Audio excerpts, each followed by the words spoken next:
I stood in front of the restaurant dressed in the blue satin dress I hadn't worn in years, sleeveless with a modest neckline, and the tiny pearl buttons that always reminded me of my mother's jewelry box. My heels pinched slightly, but I didn't care. It was Dad's 70th birthday, and everyone would be there. Everyone. Everyone except me. There was no name for me on the reservation list. The host had flipped through the pages twice before looking up apologetically. Mitchell Party. Right, I'm sorry, ma'am. I don't see your name on the guest list. I smiled politely, even as my throat tightened. Could you check again? I'm his daughter. The eldest. He double-checked. The list came from one of the sons. James, I think. Of course, James. Through the glass, I could see the long table dressed in white linen and laughter. Balloons said, Happy 70th. Dad and I spotted my younger brothers, already seated James at the center as usual, flanked by his wife and our youngest brother Marcus. Everyone clinked champagne glasses while a waiter passed hors d'oeuvres. I stood in full view of the window and still no one turned. Not even Dad. It wasn't the first time I'd felt like a stranger in my own family. But it was the first time I realized how intentional that estrangement had become. I stepped away from the window, slowly heels clicking softly against the pavement like punctuation to a sentence I'd read too many times. That was the moment I knew this story wasn't going to be about what happened that night. It would be about everything that led up to it. My parents' house hadn't changed in 20 years. The same pale green siding, the stone porch with 2 rocking chairs, the American flag, mounted just left of the door. But what always made me pause was the hallway, the long gallery of framed memories. Family portraits, graduation caps, Christmas mornings, baby showers, and wedding photos. So many wedding photos, except mine. I used to joke that maybe I was adopted. At least then, it would make sense why my smile was always cropped out, why my milestones somehow didn't earn wall space. But deep down, I knew better.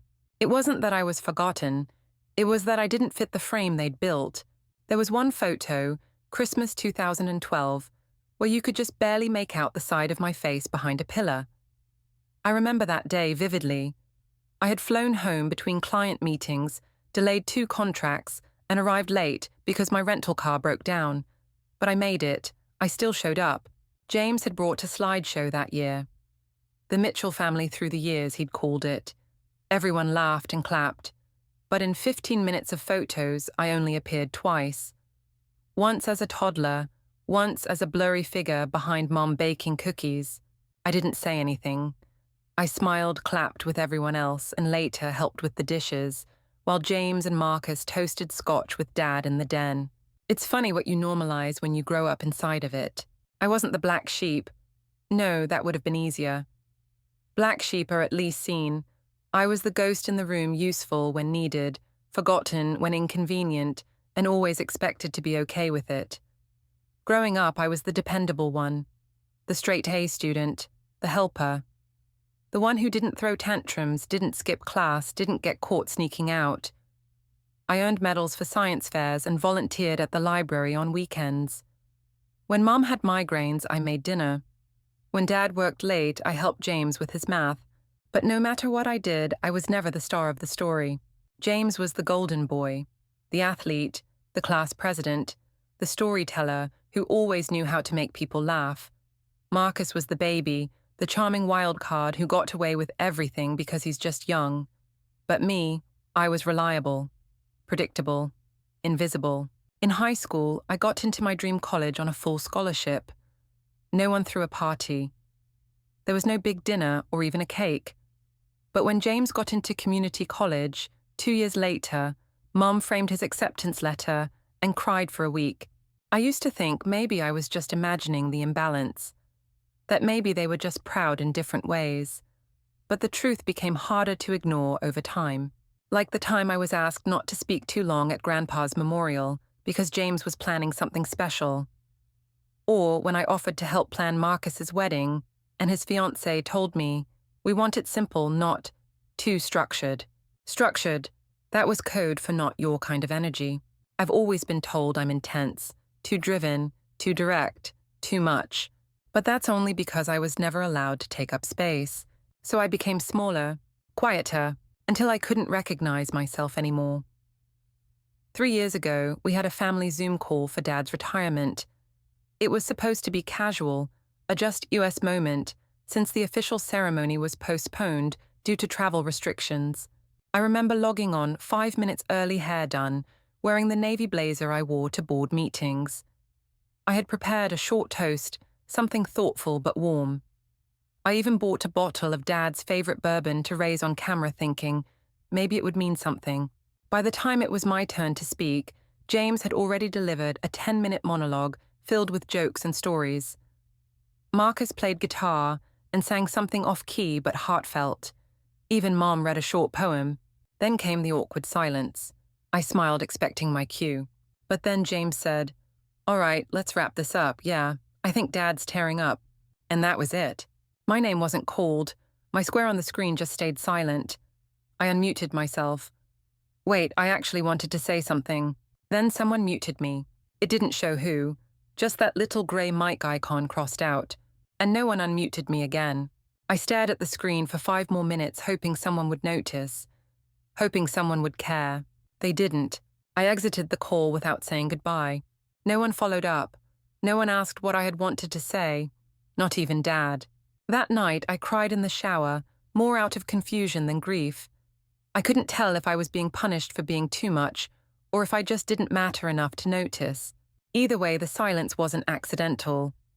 A week after that Zoom call, I wrote my father a letter. Not an email, not a text, a real letter. Pen on paper. Blue ink cream stationery. The kind Mom used to keep in a drawer she called for special words. I sat by the window of my apartment, the city lights blinking behind me, and let it pour out. I told him how it felt to be muted not just on Zoom but for years. How I felt like a side note in my own family. How I'd always tried to be enough, smart enough, calm enough, useful enough. But nothing ever seemed to earn me a place at the center. I reminded him of the times I stayed up helping James pass algebra. How I spent a summer mowing lawns to pay for Marcus's first guitar. How I flew home twice in 1 week when Mom had surgery and none of the boys could take off work. And how I was tired. Not angry, just tired. Of always being the strong one, the quiet one, the overlooked one. I folded the letter carefully and put it in an envelope addressed to my childhood home. I even put a stamp on it, but I never mailed it. It sat on my desk for days, then weeks, eventually ending up in the back of a drawer. I told myself it was too emotional, too self-centered, that I didn't want to make things harder. But deep down, I think I didn't mail it because I already knew what would happen. Nothing. And that silence would hurt more than never speaking at all. Which brings us back to the restaurant, the dress, the reservation that didn't exist.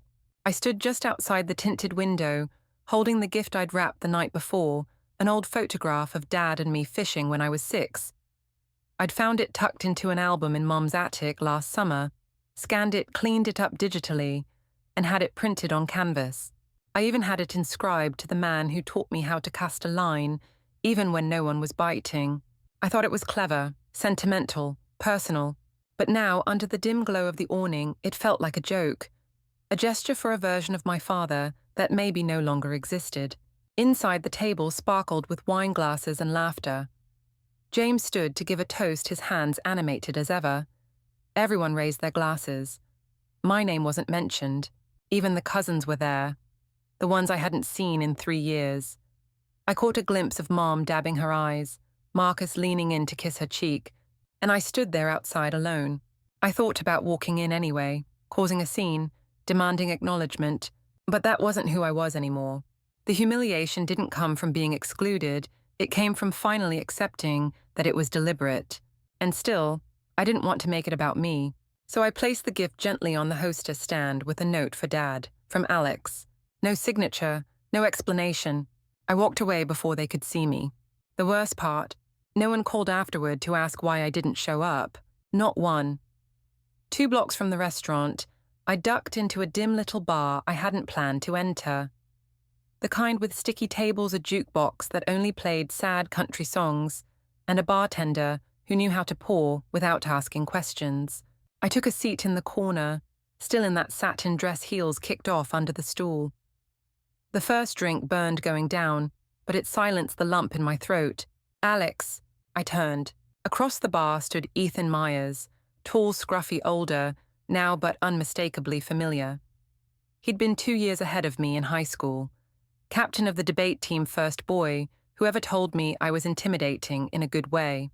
We hadn't spoken in decades, but that night he walked over and sat beside me like no time had passed.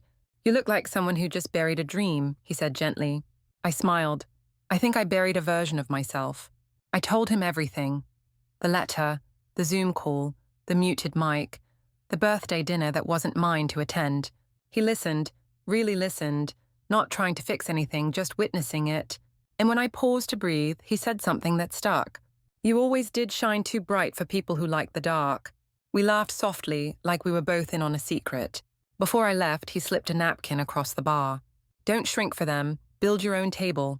I kept that napkin, tucked it into the drawer where the unsent letter lived.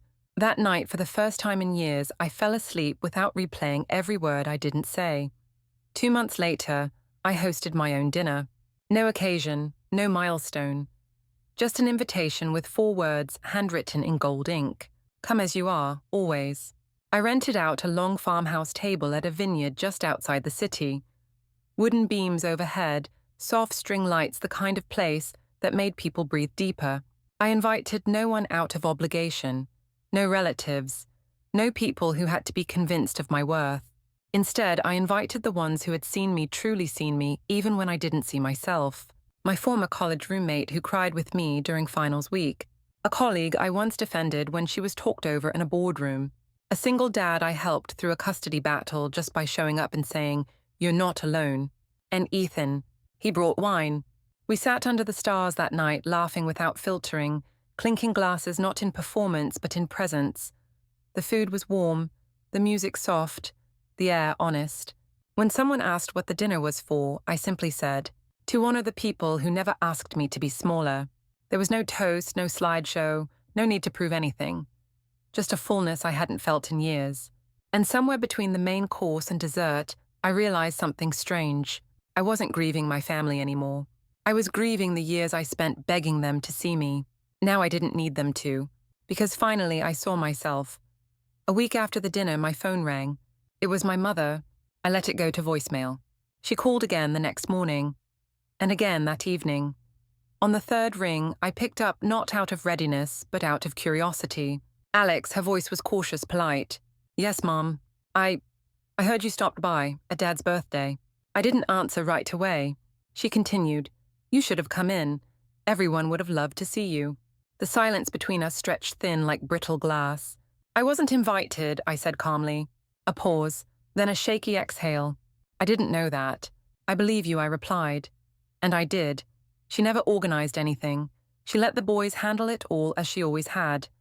Soft-spoken, agreeable, the peacekeeper. "But you didn't say anything afterward," I added. I didn't know how she whispered.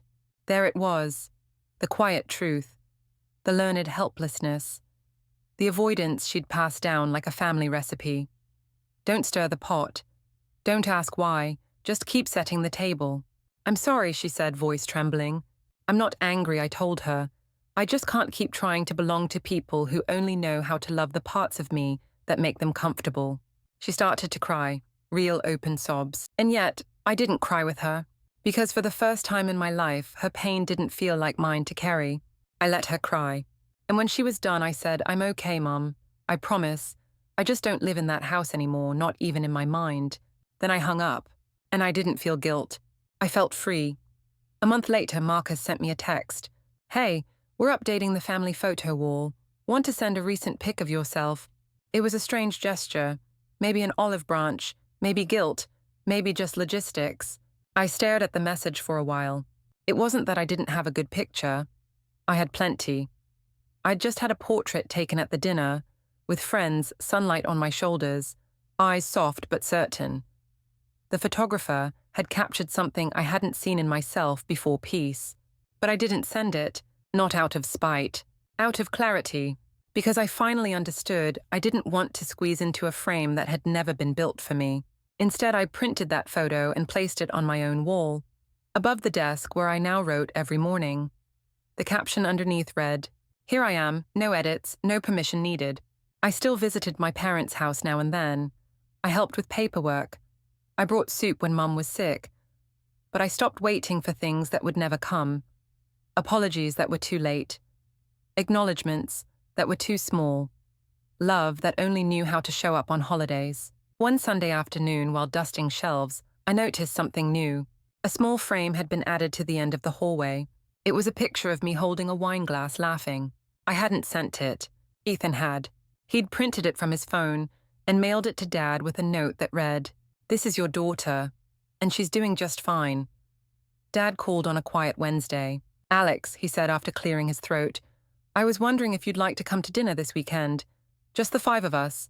No decorations, no fanfare, just dinner." I was surprised, not just by the invite, but by his tone. Not commanding, not obligatory. Tentative. I paused. "Who planned it?" I asked. "I did," he said. "No one else even knows I'm calling you." I thought about all the dinners I'd cooked that no one remembered, all the speeches I'd rehearsed that no one let me give. I thought about the letter still in my drawer, now yellowed slightly at the edges. But I also thought about that small picture on the hallway wall, and how it must have gotten there. "Okay," I said, "I'll come. But just once. No pretending everything's fine." "I wouldn't expect you to," he said quietly. When Saturday came, I arrived on time, brought a salad-wore jeans instead of armor. The dinner was awkward at first. No one knew how to speak to me as a full person, but I didn't need them to. James cracked a joke. Marcus poured the wine. Mum complimented my hair. The world didn't change, but I had. I was no longer the daughter asking to be seated. I was the woman who could pull up her own chair without apology and know she belonged, not because they finally made room, but because she no longer needed their table to know her worth. 3 months later, I was invited to speak at a women's leadership retreat. A friend had submitted my name without asking, and to my surprise, they accepted. The theme was redefining belonging. I stood at the podium room full of women who, like me, had learned to shrink to mute themselves to show up without being seen. They leaned in, not for inspiration, but for recognition. I didn't tell them about titles or degrees. I told them about a birthday dinner I watched through glass, a letter I never mailed, a photo that found its way into the frame without my permission. I told them what it means to stop asking for a seat at the table and start building your own. I said, sometimes the people who raised you cannot see who you've become. Sometimes your silence makes others more comfortable than your voice ever will. And sometimes healing looks like walking away from a closed door with your head held high, not because you gave up, but because you finally realized it was never your door to begin with. After my talk, a woman approached me in tears. She said, "Thank you." I thought I was the only one who stood outside the glass.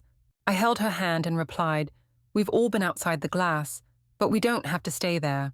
That night, I went home and opened the drawer where the old letter still waited. I didn't throw it away. I didn't send it either. Instead, I wrote a new one this time to myself. It began, "Dear Alex, I see you now. I always have. And you are finally home. Thank you for listening to my story. If you've ever stood outside a door meant for you, or felt like the only one missing from the family picture, you're not alone. Share your story below. Like, subscribe, and join a community of voices no longer willing to stay silent. Because you don't need permission to take up space. You only need to remember you belong to yourself first.